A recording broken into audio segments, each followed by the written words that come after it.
পবিত্র রমজান গুনাহ মাফ ও তাকওয়া অর্জনের মহিমান্বিত মাস। মহান রাব্বুল আলামিন এই মাসে মুমিনদের জন্য অফুরন্ত সওয়াবের সুযোগ রেখেছেন। অল্প আমলেও রয়েছে বহুগুণ ফজিলত।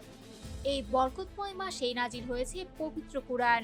আল্লাহ তাআলা ইরশাদ করেন, রমজান মাস যার মধ্যে কুরআন নাজিল করা হয়েছে মানুষের হেদায়েতের জন্য, সত্য ও মিথ্যার পার্থক্যকারী হিসেবে। সুতরাং তোমাদের মধ্যে যে এই মাস পাবে সে যেন রোজা রাখে, আর কেউ অসুস্থ বা সফরে থাকলে পরে তা পূরণ করবে।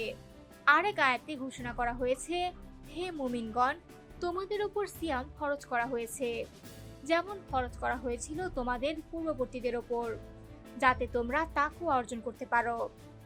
ইসলামের 5 স্তম্ভের অন্যতম রোজা ও নামাজ, উভয়ই ফরজ ইবাদত। কুরআনে বারবার সালাত কায়েমের নির্দেশ এসেছে।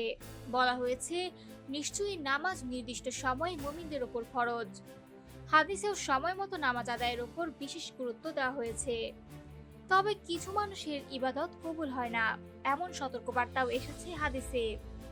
রাসূল সাল্লাল্লাহু আলাইহি ওয়াসাল্লাম বলেছেন, যে ব্যক্তি মিথ্যা কথা ও মন্দ কাজ পরিত্যাগ করে না, তার পানাহার ত্যাগে আল্লাহর কোনো প্রয়োজন নেই। আবার 3 ব্যক্তির নামাজ কবুল হয় না: পলাতক গোলাম, স্বামীর অসন্তুষ্টিতে রাত যাপনকারী নারী এবং এমন ইমাম যাকে মুসল্লিরা অপছন্দ করে। মদপানকারীর ব্যাপারেও কঠোর সতর্কতা এসেছে। তার 40 দিনের নামাজ কবুল হয় না, তবে সে আন্তরিক তওবা করলে আল্লাহ তাআলা তওবা গ্রহণ করেন। কিন্তু বারবার একই গুনাহে লিপ্ত হলে রয়েছে কঠিন শাস্তির ঘোষণা। এছাড়া গণকের কাছে গিয়ে ভবিষ্যৎ জিজ্ঞাসা করলেও 40 দিনের নামাজ কবুল হয় না। তাই রমজানের এই পবিত্র মাসে আমাদের উচিত শুধু রোজা রাখা নয়, বরং মিথ্যা, পাপ ও অন্যায় থেকে সম্পূর্ণ বিরত থেকে ইখলাসের সঙ্গে ইবাদতে মনোনিবেশ করা। তাহলেই মিলবে প্রকৃত তাকওয়া ও আল্লাহর সন্তুষ্টি।